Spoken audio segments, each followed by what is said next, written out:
अगर आप पहली बार लोन लेने की सोच रहे हैं और सिबिल स्कोर कम हो या ना होने की टेंशन में हैं, तो आप चिंता छोड़ दीजिए। वित्त मंत्रालय ने साफ कर दिया है कि बैंक सिर्फ कम या ना के बराबर सिबिल स्कोर के आधार पर आपका लोन आवेदन खारिज नहीं कर सकते। ये खबर उन लाखों लोगों के लिए राहत की सांस वाली है जो पहली बार लोन लेना चाहते हैं।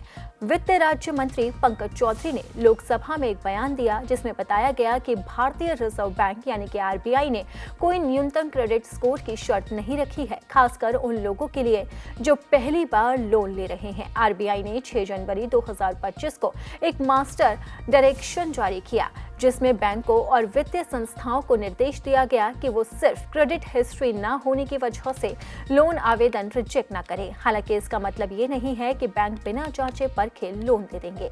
बैंक अब भी आपकी लोन चुकाने की क्षमता और वित्तीय विश्वसनीयता की पूरी पड़ताल करेंगे।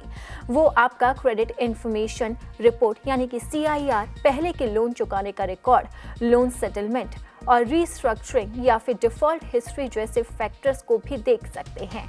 इससे बिना सिबिल स्कोर के भी लोन देने का जोखिम समझा जा सकता है।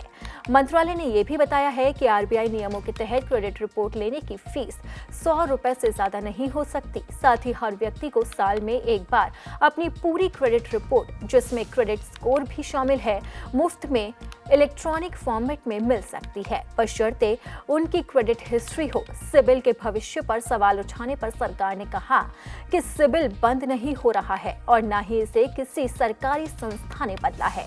सिबिल और दूसरी क्रेडिट इंफॉर्मेशन कंपनियां आरबीआई की निगरानी में काम करती रहेंगी। इस कदम से लोन सिस्टम को और समावेशी बनाने की उम्मीद है। पहली बार लोन लेने वालों को अब क्रेडिट हिस्ट्री ना होने की वजह से परेशानी नहीं होगी। ये बदलाव खासकर युवाओं और छोटे कारोबारियों के लिए फायदेमंद साबित हो सकता है और आरबीआई ने ये बड़ा फैसला लिया है जिसकी जानकारी वित्त राज्य मंत्री ने लोकसभा में दी है।